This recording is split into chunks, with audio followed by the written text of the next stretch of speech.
And good morning, welcome back to Morning Live for the Sports Desk. My name is Vosiwe Ngobo. Now, sports and medicine have a long-lasting relationship. This relationship has survived world wars and global pandemics. Since not everyone will be a professional athlete, today we look at those who are responsible for the health of the professional athletes, and one such person is SAFA Chief Medical Officer, Dr Thulani Ngwenya. Good morning, Dr Thulani. Thank you so much for finally joining us in studio. Good morning, Vosiwe, and good morning to all your viewers. Thank you for having me. Dr. Thulani, let's talk about your decision to get involved in sport, but through medicine, because already we know that doctors are very busy. Yeah. Surely now this adds more to that because you're always traveling around with the team. Talk us through that decision. Well, I've always played sport since under 12. I played football under 14. At some point, I was selected to be part of Orlando Pirates development. But then I had to make a choice whether to play professional football or to continue with school. I decided to continue with school. But I'm glad that that decision actually made me to be where I am today, because at my age, it's actually at the end of the career of a footballer. But it's only maturing for me right now. And I'm going to stay in football for some time. So the decision was easy. Football is my passion. Medicine is my love. So when you marry those two, then it's a bomb. When we look at your career, Dr. Thulani, you had so many amazing moments. I remember when COVID was really at the rise and you were talking about receiving death threats, when you said we could not go back to the stadium. But one moment I do want to touch on is saving Sergio Agueros' life. Talk us through that and how you got to that decision that you made on that day. Yeah, well, I was in Cameroon and I was there to be a doping control officer as part of the CAF medical committee. So I was sitting in a VIP tribune and I saw the incident, I saw what happened. And the colleagues then took a decision to continue actually playing Sergio. But I knew that Sergio was concussed, so I had to calm down. And then I went to the fourth official to say, hey, this man is concussed. And because I used my little authority from CAF to say, this man is concussed. So I had to then stop the game, and then we had to assess Sergio, and Sergio was then removed from the game. So it was a very difficult decision because Senegal needed to win that match, and Sergio was is the captain, and he went on to score a goal, by the way, just after the concussion. So it was very, very difficult, and the French as well, because I needed someone to actually interpret for me. So it was difficult. However, the decision had to be made. I had to step my foot down. And you're a person that appears to not be afraid to make those difficult decisions. I've just mentioned one of the incidents now where you talked previously about receiving death threats when COVID-19 was at a high. Talk us through that decision to say, look, we cannot go back to the stadiums at this point. It was very difficult. I think at that time we had to actually balance between livelihoods of the players and the health. But I come from the health. Health comes first. So my role in sport is health. So I needed to balance between the two. Yes, at that time contracts were coming to an end. People then needed to move from one team to the other, but people were dying. So we had to make sure that when we actually start playing football, it has to be safe. So we needed to be cautious, we needed to consult, we needed to put together a protocol that will make sure that players are safe. And I'm glad to say that the protocol that we put together, it was well received by FIFA, by CAF, and by the government. And we're the first country in the continent to play football. We're the first sport in the country to play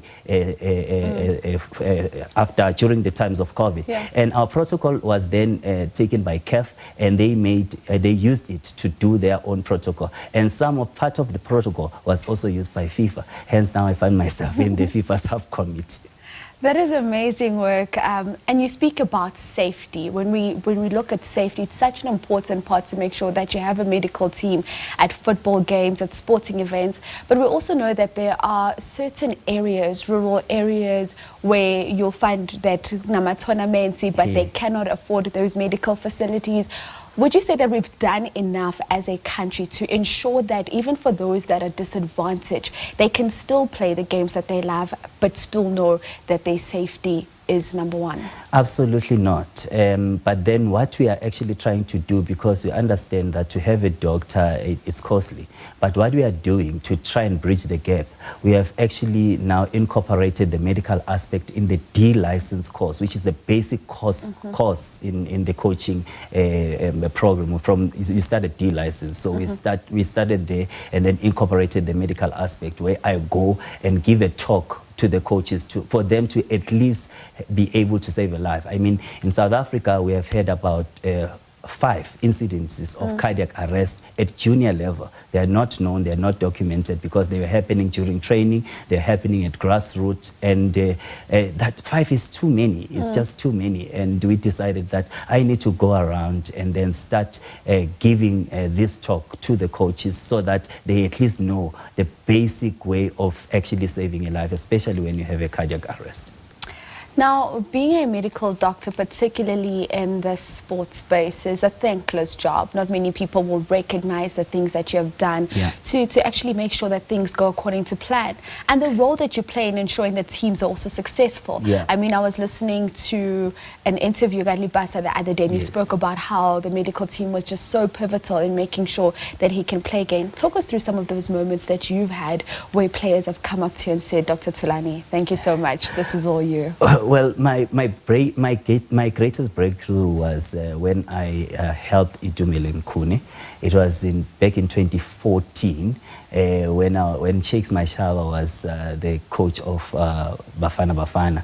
Idu had an injury, an ankle injury for some time, and he came to the national team. There I was, as young as I was, and I had to make such a call to say Idu cannot continue. And at that time, he was at his best. He was the best in the country. And Shakes, it was his first camp. It was his first AFCON qualifier. He needed Idu. And I made the call to say Idu cannot continue. Idu needs to actually go back, get more management, and it was out for about 6 months or so. But Itu today is still playing. He's so thankful. And even in my book, Itu wrote a foreword to say, I still appreciate Dr. Thulani Ngwenya because I'm still playing today because of what he did for me.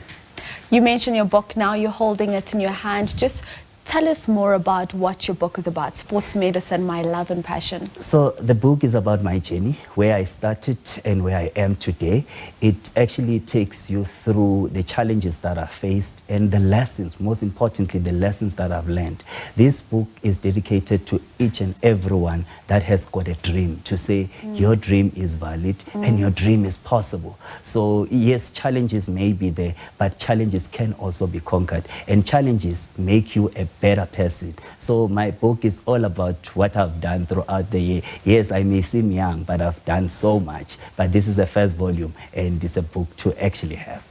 And you speak about everything that you've done and the challenges. And in the beginning of the interview, you mentioned how for you it was a decision between continuing with football as a player or medicine. There are some people sitting at home right now and they finding themselves at that crossroad as well. What advice would you give to them? Because at the end of the day, we can't all be athletes. 100%. Passion, passion, passion. Even if you want to be an athlete, but never leave education. Education is key. Education open doors. For athletes, you become an athlete up until the age of 35 at max. And then after that, if you have got a good career. And then after that, you don't have anything to fall on. That is why you find athletes after finishing their career, then they don't know what to do. So I always say, try and make sure that even when you are actually taking the path of being a professional athlete, always study, study, study, and make sure that you have that as a backup.